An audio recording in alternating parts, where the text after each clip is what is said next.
Observa estas dos imágenes. ¿Sabías que ambas pertenecen al movimiento del arte pop? En este video vamos a exponerte qué es el pop art. Y que no todo fue sopas Campbell. Para hablar del pop art es necesario mirar atrás en la historia del arte. Bueno, no tan atrás. Vayamos agarrando contexto. Es el siglo XIX. La revolución industrial había cambiado el mundo en general. El sistema capitalista estaba instalándose poco a poco en los países de Occidente y con ello una serie de cambios ideológicos. En el arte las cosas ya se iban deformando. Después de llegar a un punto pulcro donde el realismo y el naturalismo imperaban en las artes, incluyendo las plásticas, llega un artista con ideas innovadoras y poco convencionales. Alfred Jarry. Este escritor fungió como parteaguas de las corrientes y vanguardias que vendrían a principios del siglo XX. Con su obra Ubu Rey o Ubu Roi. Llega el siglo XX y con ello un mundo en caos. La Primera y la Segunda Guerra Mundial aniquilaron el arte como se conocía. Los avances que había dado la tecnología a la función del arte, como lo fue las cámaras fotográficas y cinematográficas, parecían de poco interés ante un hecho sin precedentes. Naciones enteras sin esperanzas, atormentadas de una realidad caótica y violenta. Fue ahí que el arte cambió para siempre. Ese fue el siglo de los cambios, pues cada década marcaba una serie de ideologías y movimientos muy propios. Las vanguardias como el dadaísmo, el surrealismo, el expresionismo, la abstracción, entre otras, fueron impregnando al mundo con su propia esencia. Pero no es hasta que un artista francés llega a cambiar al arte y su forma de verlo como se le conocía, poniendo un urinario o mingitorio en una sala de un museo. Ese fue Marcel Duchamp. Abriendo la gran pregunta: ¿qué es el arte y quién dice que lo es? Demostrando que cualquier objeto, sacándolo de su contexto e introduciéndolo en una galería, podría considerarse arte si el propio artista así lo consideraba. A esta obra la llamó La Fuente. Esto revolucionó el mundo y surgieron los rebeldes en contra de la academia y los ortodoxos del arte. Así, una ola de pensamientos y filosofías artísticas nacieron. Uno de ellos fue el expresionismo abstracto, que nace en los años 40 como una manera de expresión desfigurada de la realidad. Pincelazos llenos de emociones, pero aún estaban al margen de la institución y de las bellas artes, vacío y elitista. Fue así que nace el pop art en contraposición del expresionismo abstracto. Bueno, ahora sí llegamos a la parte interesante, al comienzo de todo el movimiento tan incomprendido como fascinante. Nace en Inglaterra con Richard Hamilton, considerado pionero del pop art británico. Crea su collage titulado ¿Qué es lo que hace de los hogares de hoy en día tan diferentes, tan divertidos? En ella podemos comenzar a notar los rasgos que caracterizan al pop art y su oposición con el expresionismo abstracto. Por un lado tenemos al expresionismo abstracto, mientras que por el otro al pop art. Por un lado está la abstracción y en la otra el realismo. Lo emocional contra lo intelectual y la espontaneidad versus estrategia compositiva. Pero, ¿qué es el pop art?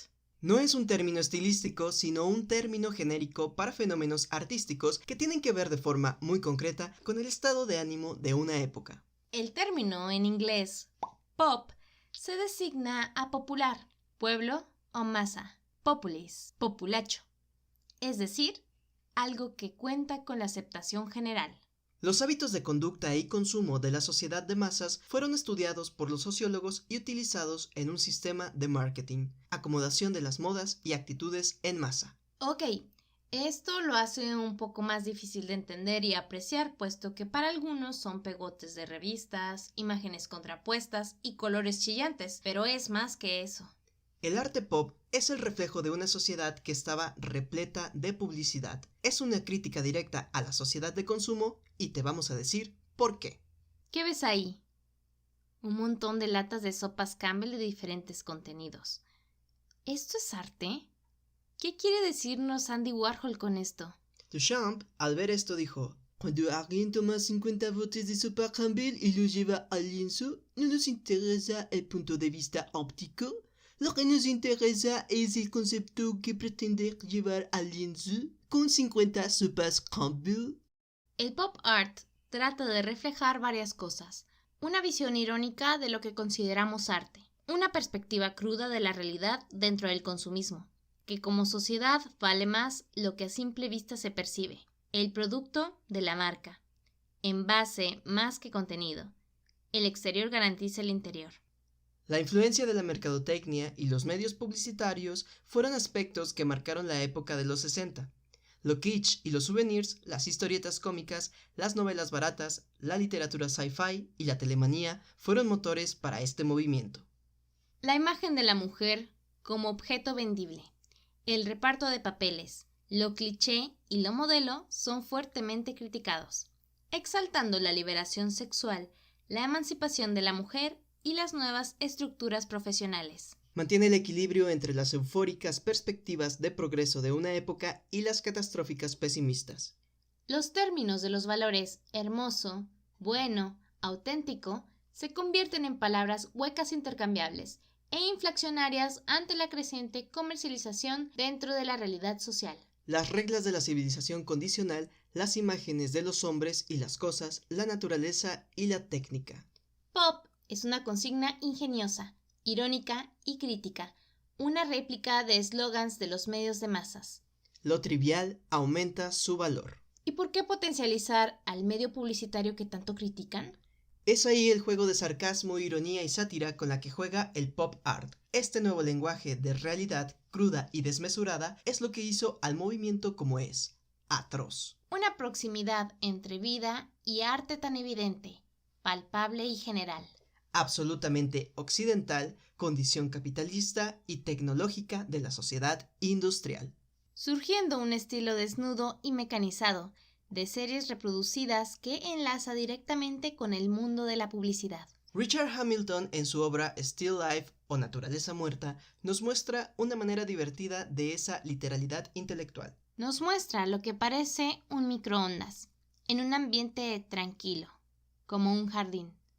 Algo contradictorio, ¿no creen? Un objeto creado que emite ondas en un ambiente natural. Un objeto que fue vendido en masas para facilitar la vida del consumidor, pero que a largo plazo se sabe que es dañino y al que se le introduce alimento que termina lleno de radiación.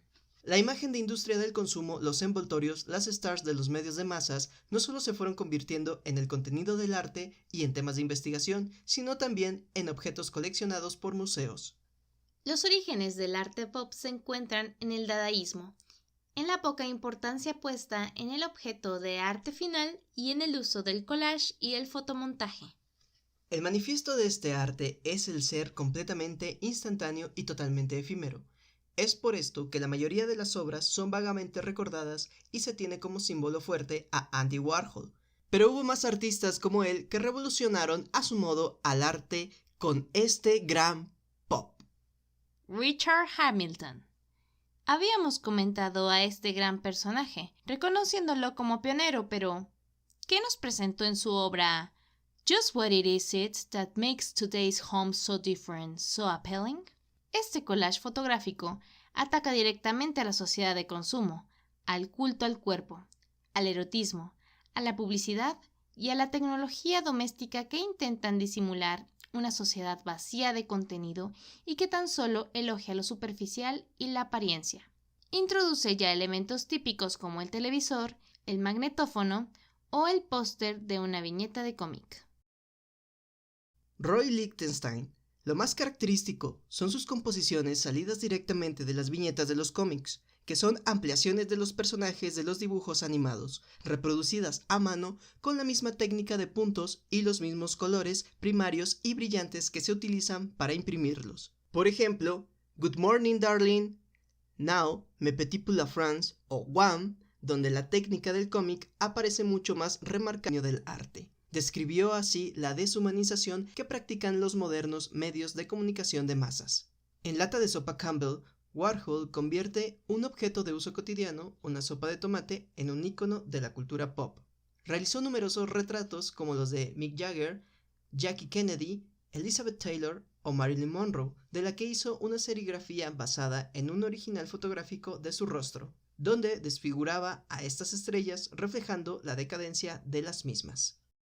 Fue fabuloso la inauguración de una exposición sin arte, exclamó cuando por motivos de seguridad fueron descolgados los cuadros de una exposición de Warhol gracias a la avalancha de gente que llegó.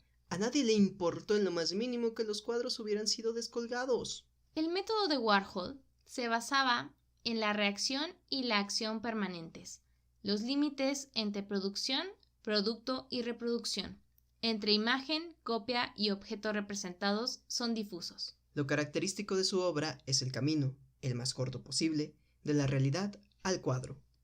No es tan solo convertir el arte en algo trivial y vulgar, sino trivializar y vulgarizar al propio arte.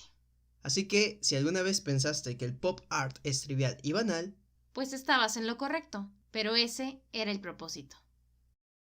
Esperamos que este video haya sido de tu agrado y si fue así, no olvides en regalarnos un like en este video. Te suscribas a nuestro canal de La Esfera Dorada, le des like a nuestra página de Facebook, nos sigas por Instagram y por supuesto visites el blog de La Esfera Dorada. Yo soy Daniel Gutiérrez. y yo soy Jennifer Peña. Hasta la próxima.